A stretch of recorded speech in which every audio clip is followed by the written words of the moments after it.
জেলেই প্রেম পর্ব দুই খুনির, প্যারোলে বেরিয়েই বিয়ে। দুই জেলবন্দির প্রেম কাহিনী, এক অন্যরকম গল্প দুজনের।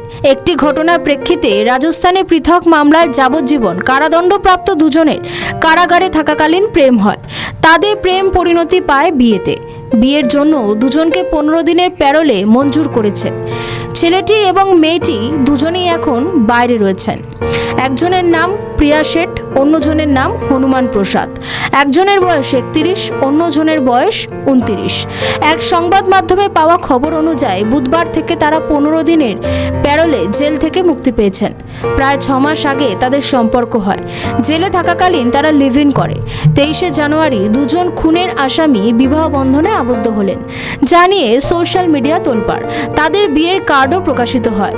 এই গল্প যে কোনো বলিউডের সিনেমাকেও হার মানাবে। প্রসঙ্গত, দুজনেই 2023 সালে দুটি ভিন্ন খুনের মামলায় দোষী সাব্যস্ত হন। তারা দুজনেই জয়পুরের সাঙ্গানেরে ওপেন এয়ার জেলে। সেই জেলের কড়াকড়ি অন্যান্য জেলের তুলনায় কিছুটা হলেও আলাদা।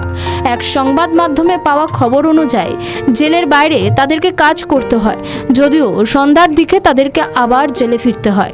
2018 সালের একটি হত্যা মামলায় প্রিয়াকে দোষী সাব্যস্ত করা হয়েছিল। ডেটিং অ্যাপের মাধ্যমে এক যুবককে প্রেমের জালে ফাঁসিয়ে তাকে খুন করার অভিযোগ উঠেছিল প্রিয়ার বিরুদ্ধে। প্রিয়া এবং হনুমান কবে থেকে জেলে রয়েছেন তা সরকারিভাবে এখনো পর্যন্ত কিছুই জানানো হয়নি।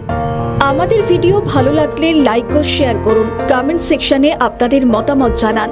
আরও ভিডিও পেতে আমাদের চ্যানেলটিকে সাবস্ক্রাইব করুন এবং প্রতি মুহূর্তে খবরের আপডেট পেতে প্রেস করুন বেল আইকন।